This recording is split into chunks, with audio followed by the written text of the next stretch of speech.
let's start this review with a startup because it's one of my favorite parts about this car.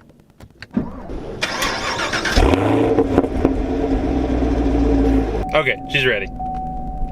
Alrighty guys, let me break down the recipe for this car for you guys real quick. 455 horsepower, 455 foot-pounds of torque, LT1 up front, mated to a properly awesome 6-speed manual transmission, rear-wheel drive, electronic differential in the back, 285s up front, 305s in the back, and one die-hard Mustang lover who has driven every version of the S550, including the GT350, and have owned plenty of Mustangs. I got a feeling, apart from the ZL1, if there was ever to be a car that could convert me to the dark side, it would be this one. So let's put it in sport mode, track mode, sport mode, track. Let's put it in track mode, first gear, rev match on, and let's go see what she'll do. Okay, found me my normal good piece of straight road. Put it in first. Let's point it straight, and well, let's see if I can smile or not. No, I'm not shifting to fourth for fuel economy. I don't think so. Downshift, wait. Third, smooth.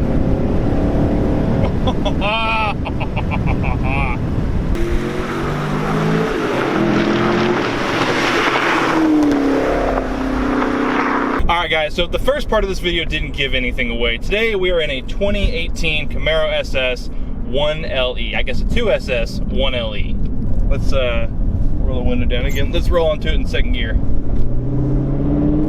20 roll.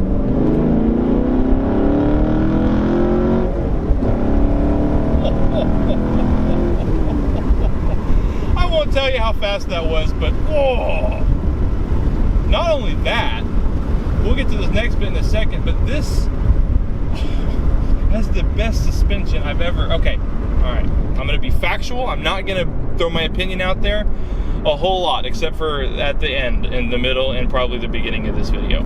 Okay, so like I said, this is a 2018 Camaro SS 1LE, and the 1LE being the important numbers and letters there, because this is the track-focused, you know, drive it to work all Monday through Friday, Saturday and Sunday, go out to Circuit of the Americas or whatever racetrack is by you, and then just perform a mind-blowing lap time. So I've heard a lot of hype about this car. I haven't yet gotten to drive one until now. So first things first, big thank you to my good buddy Joe for letting me take out his 1LE Camaro, who he's had for almost a year now, and the car's got 1,900 miles on it in a year.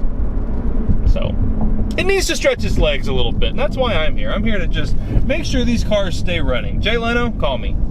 All right, guys, so first things first, let's talk about the interior of this Camaro. And it's got one, so now let's drive it again.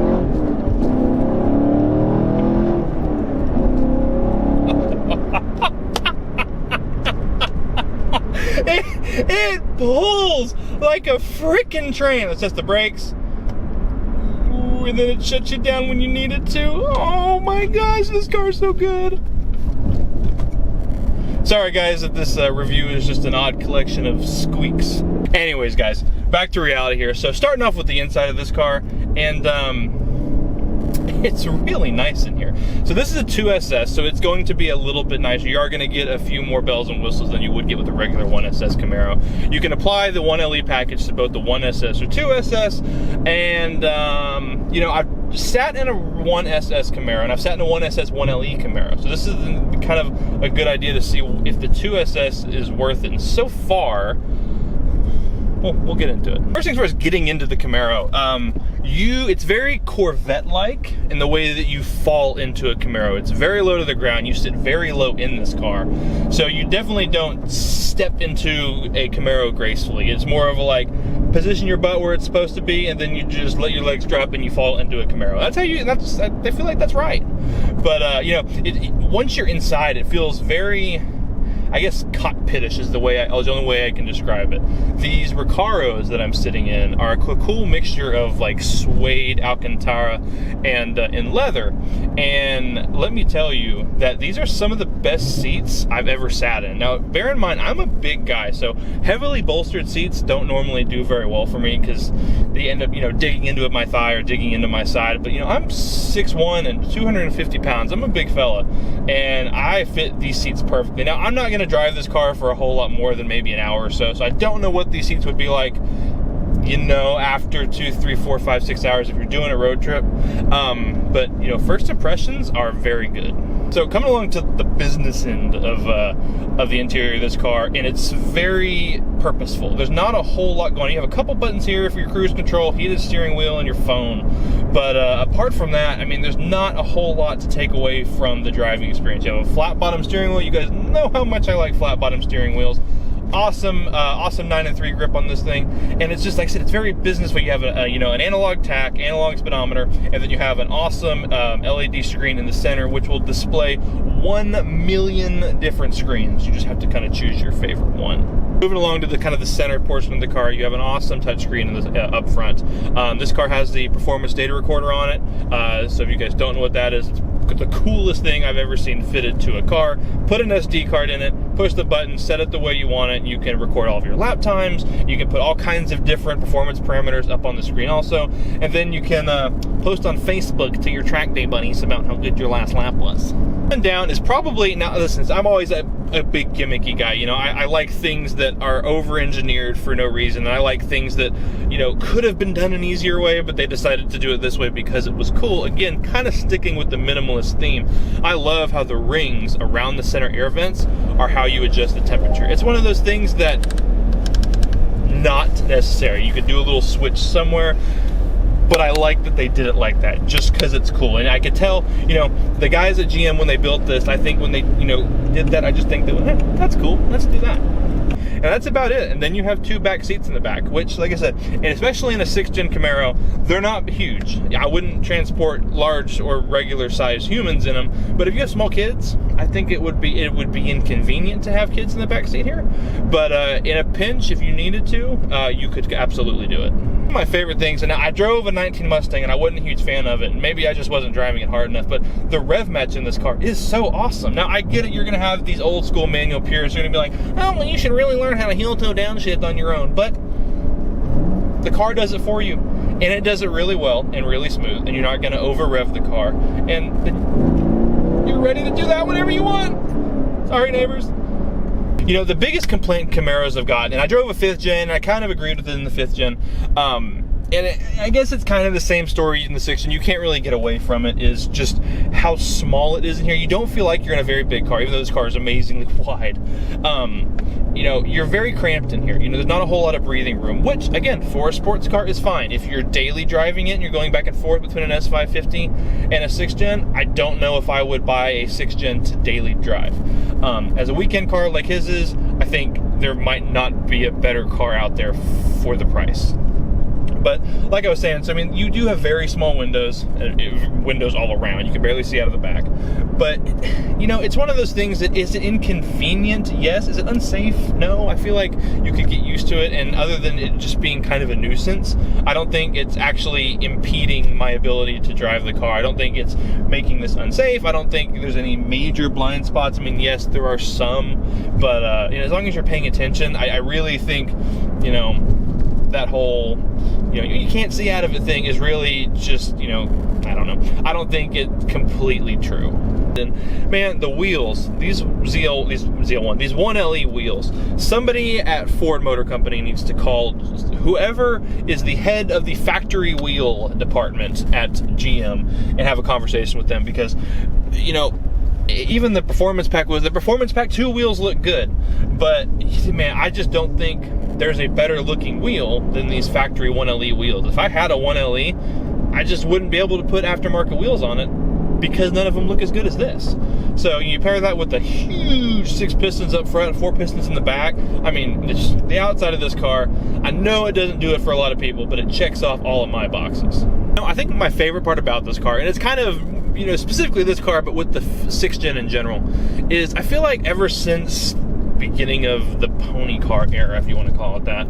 You know, Camaro has always been responding to Mustang. The Camaro's always been, okay, hey, you know, Ford came out with this, we need to try and build it a little bit better. And so I think they've spent so much time trying to just be better than each other that the Camaro is never as good as I think it could be. And I'm sure this, you know, like any other Camaro, was just a reaction to the Mustang, and that's why they made the 6th gen, and I'm sure, obviously, they're going after the same market. But with this car specifically, the 6th gen, it really feels like they didn't use the Mustang as a benchmark. It was really like the design department and the engineers were really just kind of like, okay, hey, go make the best Camaro you can make. Give it everything you want. Let's do everything that you want that we think is cool on it. Go out there, make the best Camaro you can make, and then we'll sell it.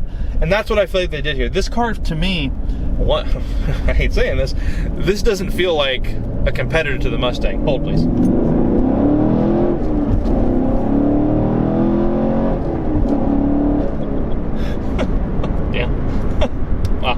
Now, there is still some plastic and stuff like that. Everything you touch is fine, but I mean, there's still, you know, some level of cheapness here, which is good. And I'm not going to complain about it because, you know, even though this car, being a 2SS, you know, 1LE is expensive, you know, the 6th gen and Camaro isn't that much more expensive. And having driven just a regular base 1SS, it's not anywhere near as good as this car, but it's still really, really good. And I'm glad they still went with some cheap stuff on it, because that way you can afford this car. Alright, so let's wrap this up. I have driven a lot of Mustangs. I love the GT350. I have had a, you know, S550 for the last 3 years now. And this car is amazing. It's just so perfect in everything that it does. It's very comfortable. It's, you know, very easy to drive. I mean, one, it's just very easy to drive quickly, but it's very easy just to drive, period. The shifter feels great in it. The driving position feels awesome. I mean, you do feel like you're in a race car. The seats are amazing in it. Dude, I'm trying to find something I don't like about it. And the biggest thing I could come up with was the parking brake. That's my biggest complaint. Little button. Other than that, I don't know. We'll see. We'll see what replaces the Mustang, but we got a contender. This car's really good. Anyways, let's get the window down. One final pull, and then I will tell you guys adios. Goodbye, SS. I will miss you.